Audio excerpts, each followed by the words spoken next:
Ang kwentong ibabahagi ko sa inyo ngayon ay magbibigay sa atin ng aral tungkol sa pakikipagkapwa-tao at sa pagiging sensitibo sa pangangailangan ng iba. Galing ito sa isang tao na ibinahagi ang magandang pangyayari sa kanyang buhay.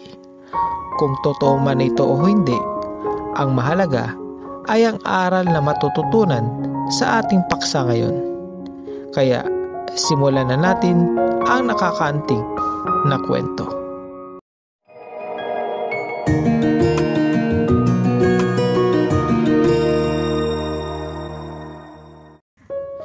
Isang lalaki noon ang nagngangalang Andre ang nagtatrabaho sa isang restaurant sa gabi habang nag-aaral naman sa umaga.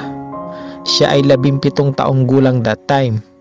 Ang tanging kasama niya lamang noon ay ang kanyang kapatid na babae at ang kanyang ina na may sakit.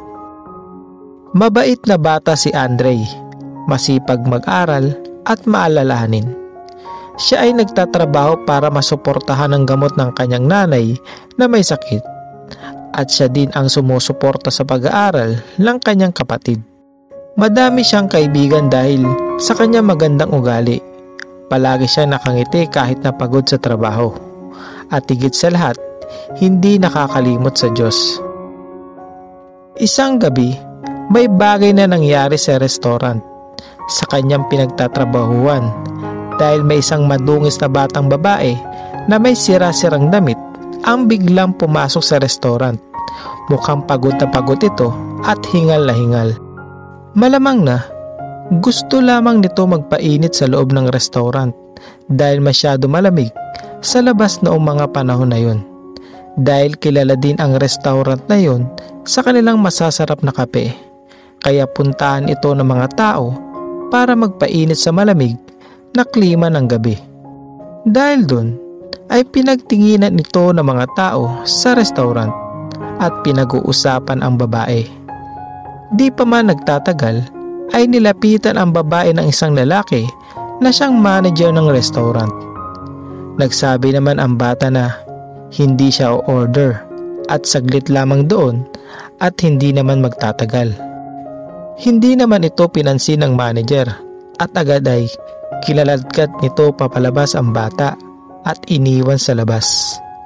Humingi ito ng pasensya sa mga customers na nasa loob ng restaurant at bilang paghingi ng tawad sa nangyari ay nagbigay ito ng libreng dessert.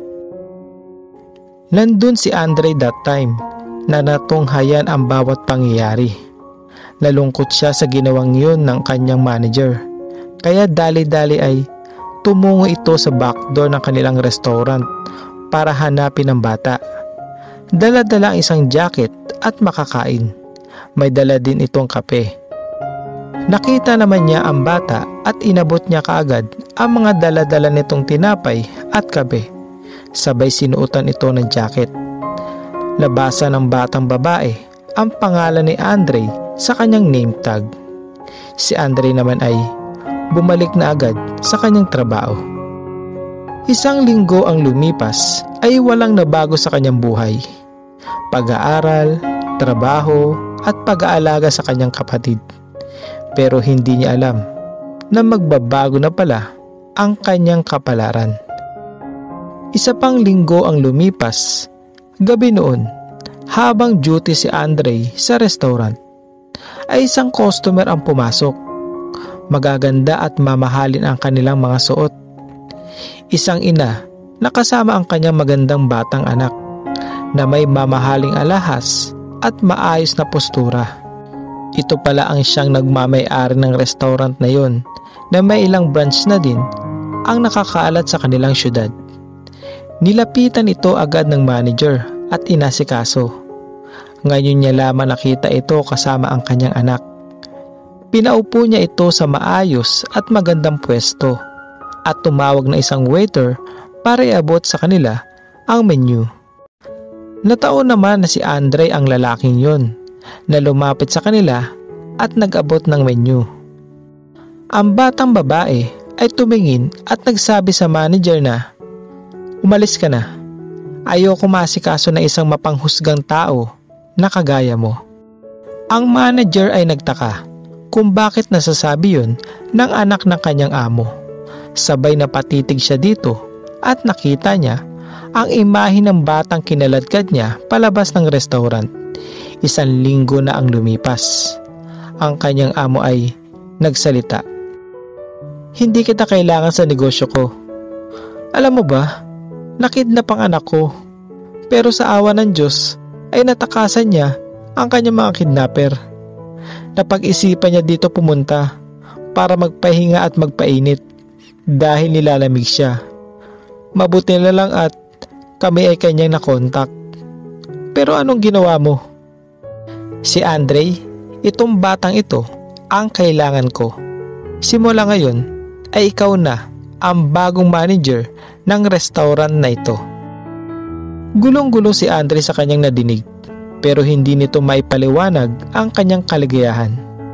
Ang manager naman ay sobrang nanghinayang at nagsisi. Wala na din nagawa ang pagmamakaawa nito. Ngumiti ang batang babae sa kanyang nadinig dahil nabiyayaan ang taong tumulong sa kanya noon. Ang ina naman nito ay masaya na magkaroon ng empleyado na katulad ni Andre. Matapos ang gabing iyon ay masayang umuwi si Andre para ibalita ito sa kanyang ina at kapatid. Ngayon ay mas matutugunan na niya ang gamot ng kanyang ina, maging ang pag-aaral niya ng mas maayos. Maging ang pagsuporta sa kanyang kapatid ay magiging madali na lamang. Isa itong biyaya na hindi niya malilimutan. Bigyan natin ng pansin ang sitwasyon ng iba at matuto tayo makiramdam at gawin ang tama. Siguro di natin masisi ang ginawa ng manager na yon, pero may mas magandang paraan at hindi natin maitatanggi na mali ang ginawang paraan ng manager. Sa mata ng Diyos, lahat tayo ay pantay-pantay. Ituring natin ang bawat isa na may respeto. Hindi yung babase lang tayo sa itsura o estado ng buhay ng isang tao. Lahat tayo ay may karapatan na mamuhay na may paggalang. Sana po ay may natutunan kayong aral sa bidyong ito. At hanggang sa muli. At ito ang Dunong TV Stories. Maraming salamat po.